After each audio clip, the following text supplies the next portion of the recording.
Hello, my name is Jeff Arnett, and I'm the lucky guy who became the 7th master distiller for Jack Daniel's Old No. 7 brand about a year ago. Today we're sitting in the Revenuers building on the beautiful grounds of the Jack Daniel Distillery.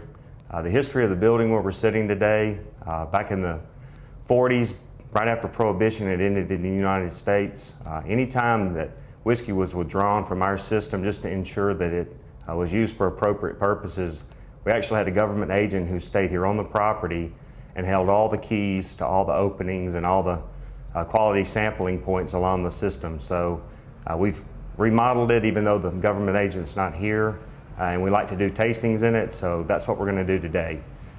You know, being the 7th master distiller, I was very honored to be able to get that title, but primarily because of who the first master distiller was, and that was Jack Daniel himself. If you look at Jack Daniel's, it's located in Lynchburg, Tennessee, and it's in a dry county. It's located about an hour south of Nashville. And you might wonder why we choose to stay in a dry county in kind of a remote part of Tennessee. And it all comes down to the cave spring. Jack Daniel's located the distillery here back in 1866. And even back in Jack's day, he knew you would never make a great whiskey unless you had a great water source. So the cave spring flows at 56 degrees Fahrenheit year-round. It's iron-free, but it's mineral-rich. It flows from a limestone bed and gives Jack Daniel's a very, very unique fermentation. So just like in the days of Jack Daniel's, it is that way today. Our process begins with cave spring water. We allow that to flow into the distillery, where we will take 3 grains. We take corn, malted barley, and rye, and we grind the cave water and grains together into a mash and set that with a yeast into a fermenter, and we let it ferment for 4 to 7 days. And during that time, a lot of the Jack Daniel's character is created by the combination of the grains and the cave water. And we also have a proprietary yeast strain that we use for Jack Daniel's that's used for no other whiskey or bourbon type product in the market today. Over the course of 4 to 7 days, the alcohol content will rise in the fermenter to around 10 or 11%. At that point, we will take the liquid stream of that fermenter, what we call a distiller's beer, and we will take that stream through a continuous copper column still, where we will distill Jack Daniel's at 140 proof. So if you look at the Jack Daniel's process up to that point, we've done everything required to satisfy being called a bourbon. Yet we're not. We're called a Tennessee whiskey. And there's one very distinct difference that separates us from one another.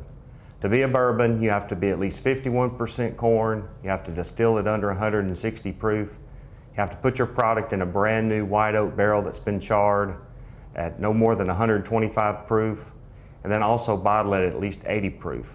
And Jack Daniel's has done all of those things. Yet we call ourselves a Tennessee whiskey because of the very unique step that Jack Daniel instituted back in his day called charcoal mellowing.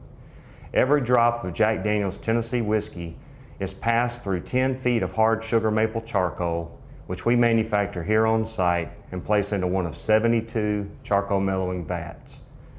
We check those every couple of weeks as individual vats. We replace them every 6 months, regardless of the quality coming through them. And even though we call ourselves a Tennessee whiskey, a lot of people are left wondering, well, what would Jack Daniel's taste like if it were a bourbon? And we actually have those and this opportunity to taste those today. If you look at the bottles that are here in front of me, we have what we call before and after.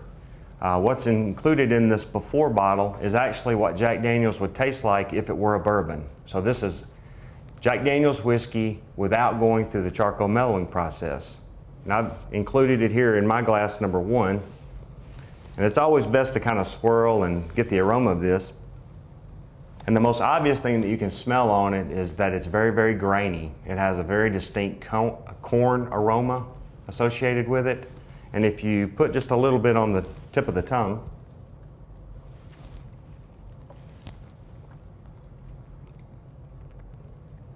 what you notice is that its aroma and its flavor are very much in common. The corny, grainy edge that you can smell in it also comes off in flavor. It has very similar aftertaste that you would associate with maybe if you'd eaten a corn chip. But it's also very heavy and oily.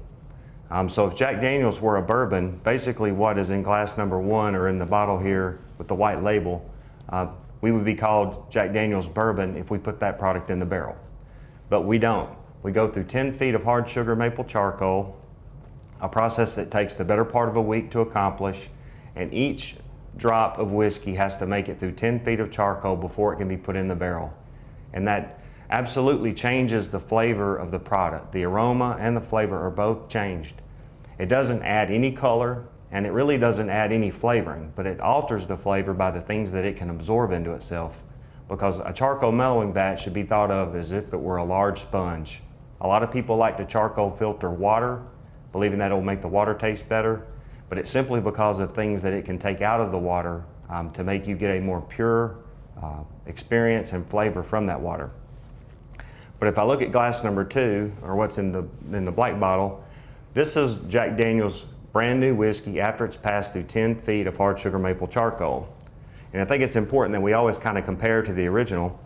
If I go back to glass number 1, that heavy, grainy, corny aroma that comes off from it, and I move to glass number 2, it's the most obvious thing that you sense is that your nose doesn't work. You find yourself sticking your nose deeper into the glass because you can't get the aroma. So it has definitely softened the aroma quite a bit. And if you put a little bit on the tip of the tongue,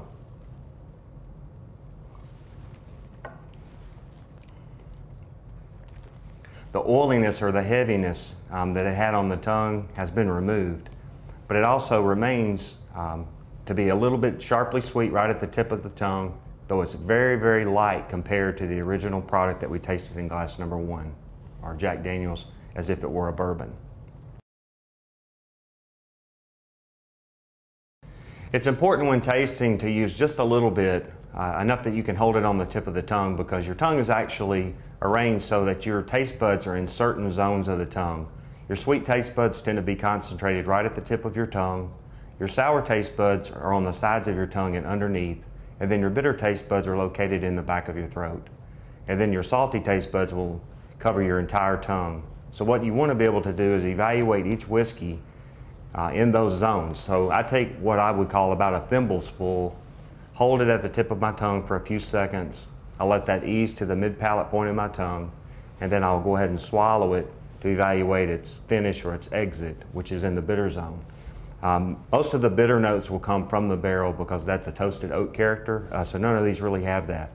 But when you hold this on the tip of the tongue, what you can get is a feel for how sweet, and being predominantly a corn-based whiskey as Jack Daniel's is, a lot of the flavor you're going to experience is going to be concentrated right at the tip of the tongue.